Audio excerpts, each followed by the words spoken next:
Hello and welcome to this edition of CGTN Observes. I'm Tian Wei. Don't follow a trend, follow your heart. Many of us have heard advice like this or something similar as we are looking to turn the page in life and work.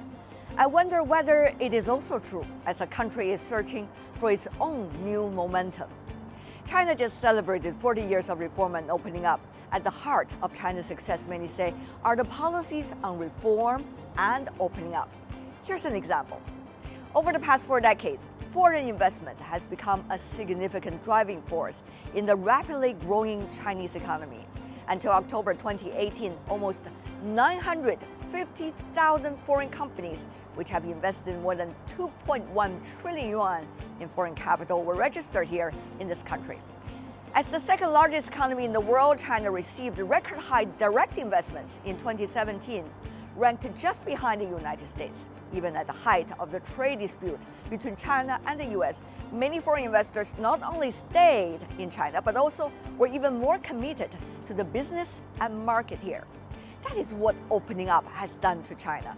That is also what the Chinese premier made clear in the government work report this year.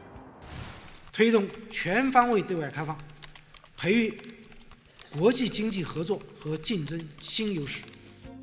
Well, in contrast, some other economies over the past few years have turned inward, becoming even more self-centered and have allowed protectionism and unilateralism to hijack the development agenda.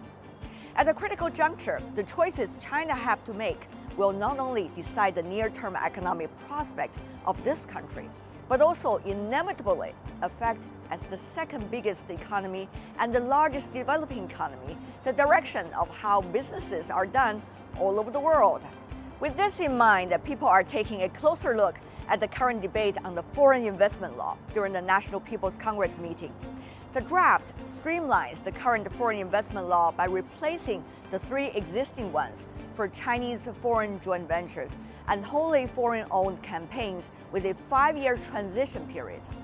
One of the changes the draft presents compared to earlier legislation is the equal treatment for domestic and foreign businesses and prohibits forced technology transfer to protect foreign intellectual property.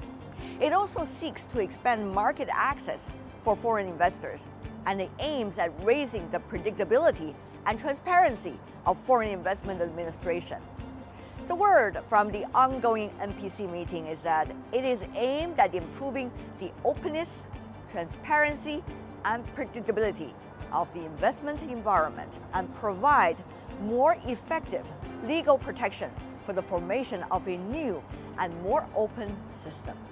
Well, I am not a legal scholar at all and is in no authority to give a legal analysis of the draft law for now. However, a knee-jerk dismissal of the significance of such legislation is far from responsible, particularly at a time when China and the US are still trying to work out their future to coexist peacefully, beginning with trade. When you see some countries, despite protectionist measures in the name of cutting trade deficit, end up with even larger deficit numbers, it might be a hint, a big one, about the best way to do things.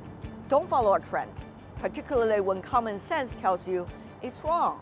Follow your heart and your own path, particularly when it proves once and again it has made you into who you are. For China, it can be simply summed up in 3 words: reform and opening up.